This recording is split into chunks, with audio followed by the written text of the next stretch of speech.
referrals might be beneficial for them, and just some general problem solving.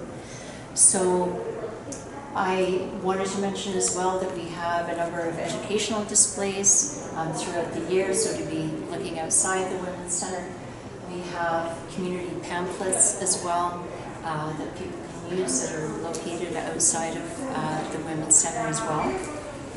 And if men would like some assistance, I'm very happy to help. Men simply need to knock on the door, and I would be happy to help them with any problem or issue or whatever. Just if they would like to chat, that is something I'm happy to do, and we've got a couple of comfy chairs out, so we just like to make men welcome if they do need some assistance. Okay, and we'll be moving on just next door to the Northern Women's Center is the Interfaith Chaplaincy. Just around the corner. So the Interfaith Chaplaincy is located here, and it is a diverse faith organization. There is a schedule of chaplains in terms of when they're here, and certainly it's a place that anyone can come to, not just for spiritual reasons. It's a beautiful space, and everyone is welcome to access it. So yeah, everyone is welcome, as I said. The next service, just to bring your attention to, is security. I'd like to say that security are our best friends.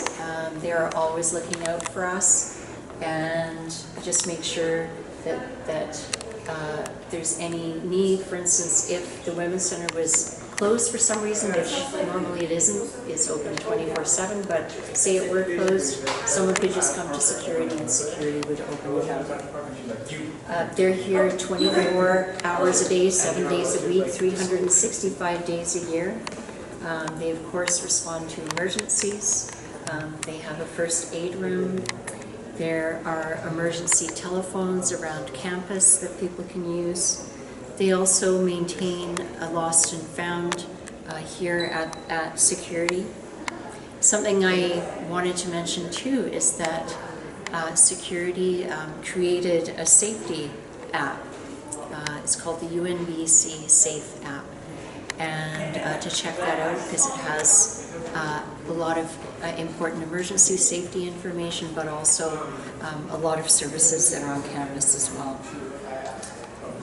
Yeah, and a really important note as well is that UNBC Security offers the Safe Walk program. So anyone on campus, if they were feeling unsafe, whether that was walking from the main campus to the parking lot, the security guard is happy to walk you out there. So just to keep that in mind. That's again offered 24/7. All right. Okay. So I mentioned as well that there is a carpooling and rideshare bulletin boards that you can check out if that's something that is of interest. It seems like quite a few people use that service and bulletin board.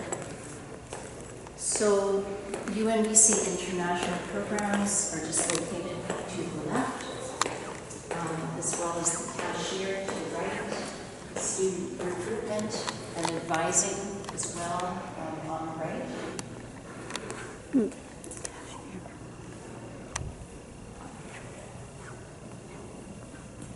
And the office of the registrar.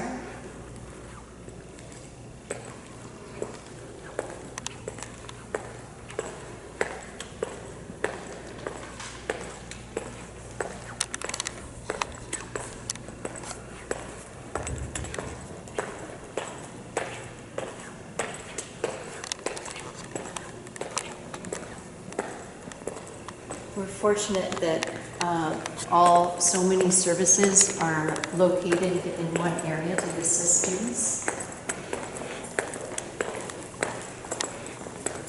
just mention too that there is a rotunda gallery just in the towards the laboratory building, and often there are art exhibits and that kind of thing that are displayed there. So definitely walk through if you want to see what's happening in the art world on campus.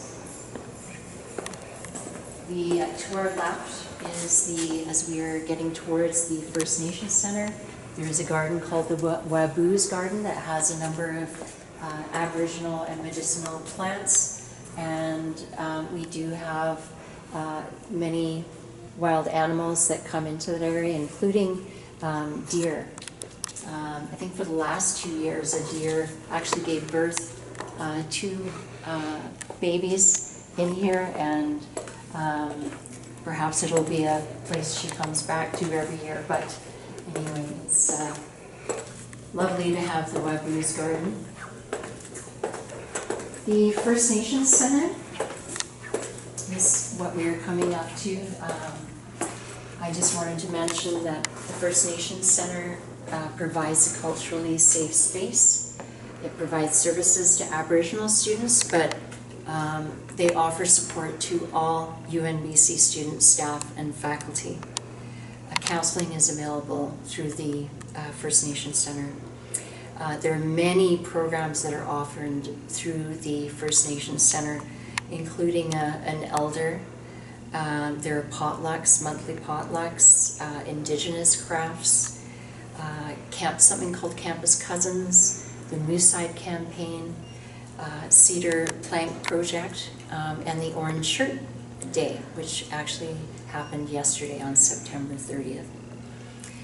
If there are any students that are interested in accessing the First Nations Center, they can have their student ID card coded so they can enter the First Nations Center 24/7. You'll see some black paper ravens in the windows here, and that's part of a campaign, 1,000 Ravens for Reconciliation. So that's an ongoing project. Okay. And health services. There are nurses, nurse practitioners, physicians who attend here. They're available to support all students, whether that is physical health or mental health. They can provide prescriptions, STI testing, pregnancy tests and counseling, and birth control options in general, and vaccinations and flu shots.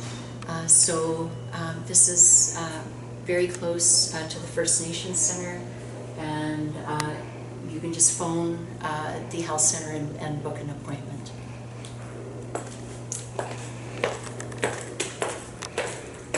Okay, we do have the gathering place, which is part of the First Nations Center. The gathering place is a fairly large room where Indigenous and other gatherings can take place.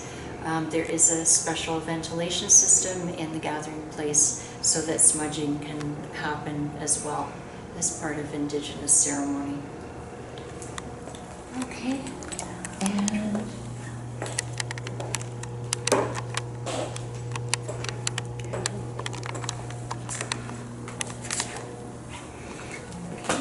and the Academic Success Center is just coming up this way. The Academic Success Center was in a different part of campus, and very sensibly they have moved down to the library, so that's very accessible for students now. And they offer a wide range of services, including online and other forms of tutoring help.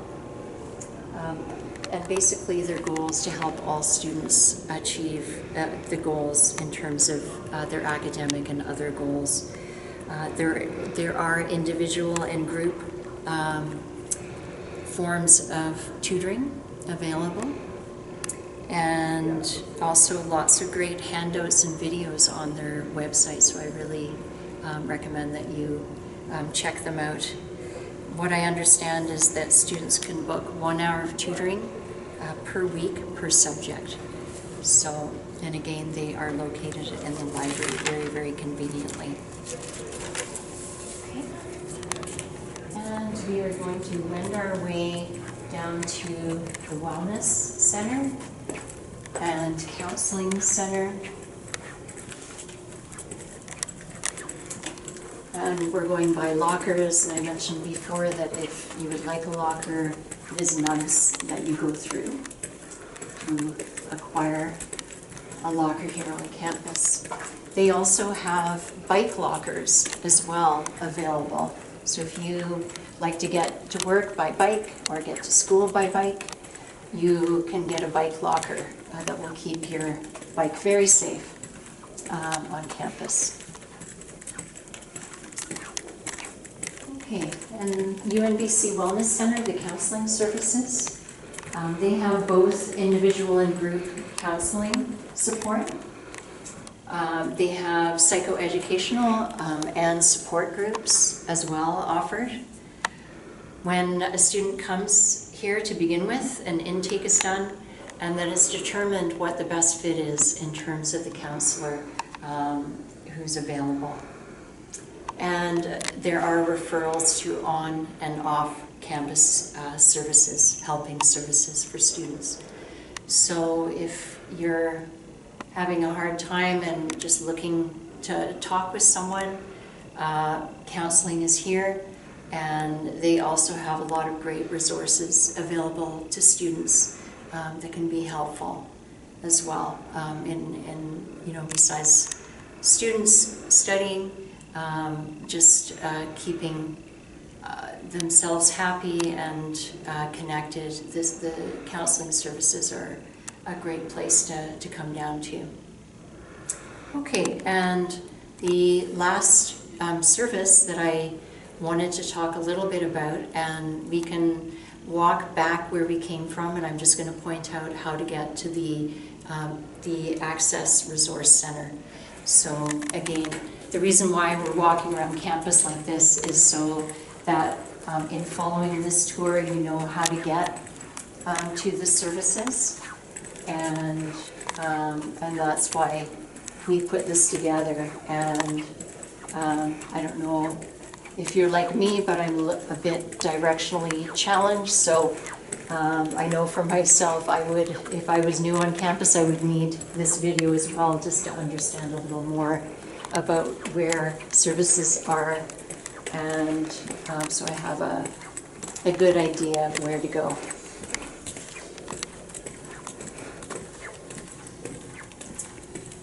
And there are some beautiful indigenous art that is just located here.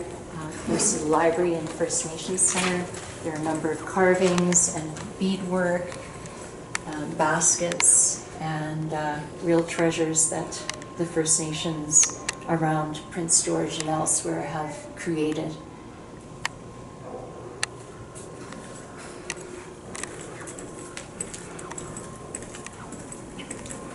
So we're just going to head back past the First Nations Center and back onto what is called Student Services Street.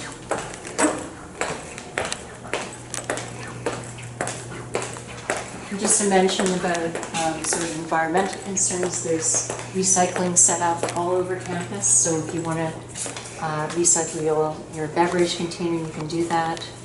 Plastic containers, paper, that kind of thing. There are many around campus.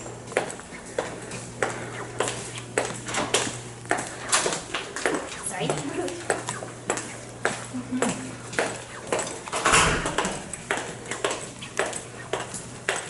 So the Access Resource Center is to the right.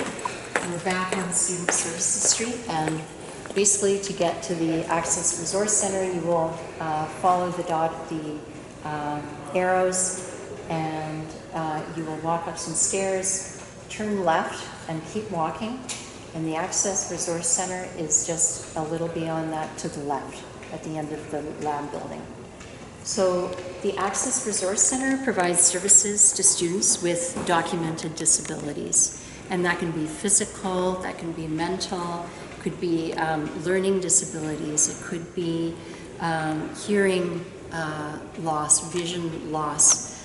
Students with any of these challenges can come to the Access Resource Center, and they can then receive, once that's a documented disability, and that process is gone through, the ARC can provide some help in terms of letters of accommodation to different professors, and also the ARC welcomes students with disabilities to receive access and academic accommodations through them. And they would need, as I was mentioning, they would need to register with the ARC first. And also you can go to the ARC website to learn more about that. So that is the end of our brief tour. I hope that you found it helpful, just in terms of knowing about where the services are located on campus, as well as a little bit about each of the services. There's way more information that you can get online, so I just recommend that you go to the UNBC website and Google any of the services that I mentioned, and you'll learn more.